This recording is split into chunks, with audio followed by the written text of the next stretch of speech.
Porque hay tantas interpretaciones diferentes de la palabra de Dios, del mensaje de Dios en la Biblia. En parte es porque al analizar nosotros el texto bíblico, muchas veces no tomamos en cuenta varias preguntas fundamentales que pueden ayudarnos a saber lo que el escritor inspirado tenía en mente al escribir. Preguntas que pueden ayudarnos a aplicar bien el texto bíblico a nuestras vidas.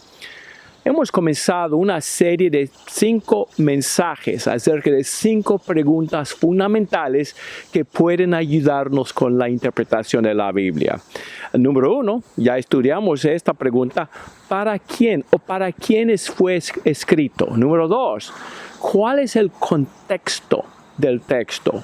Número 3, nos toca hoy, ¿para cuándo fue escrito? Número 4, hay textos paralelos que nos ayudan a interpretar el texto bien. Y número 5, ¿hay una aplicación primaria y una secundaria? Pero hoy nos toca número 3. ¿Para cuándo fue escrito el texto? ¿Para cuál circunstancia? Es especialmente importante hacer esta pregunta al analizar la Biblia hebrea, lo que llamamos comúnmente el Antiguo Testamento. Es fácil ver este principio con respecto a algunas prácticas en el Antiguo Testamento. Por ejemplo, los mandamientos para ofrecer los sacrificios de los animales, las instrucciones para la construcción del tabernáculo, para las fiestas de los judíos. Casi todos nosotros entendemos que aquellos mandamientos eran para el tiempo antes de Cristo. Pero para algunos les cuesta ver este principio en otros textos del Antiguo Testamento que están en la misma categoría. Le voy a dar 2 ejemplos. Número 1, el mandamiento de diezmar, de dar 10% de los ingresos. Y también fue escrito a los judíos antes del tiempo de Jesús. Malaquías 3:10, traigan todo el diezmo al afolí. Pero ¿para cuándo fue escrito? Está en la misma categoría que los sacrificios, las instrucciones para el tabernáculo, las instrucciones para las fiestas de los judíos. Pero algunos aplican este texto hoy en día a todo el mundo. Tienes que dar 10% de tus ingresos cada semana.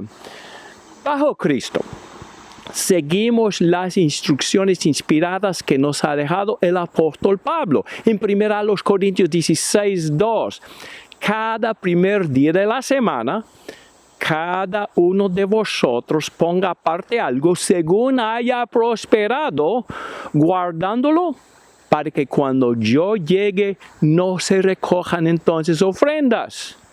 Notemos que bajo Cristo no hay porcentaje exigido, como 10%. Debemos ser generosos y quizás en algunas circunstancias podemos dar más que 10% al Señor, pero no hay porcentaje exigido en el Nuevo Testamento.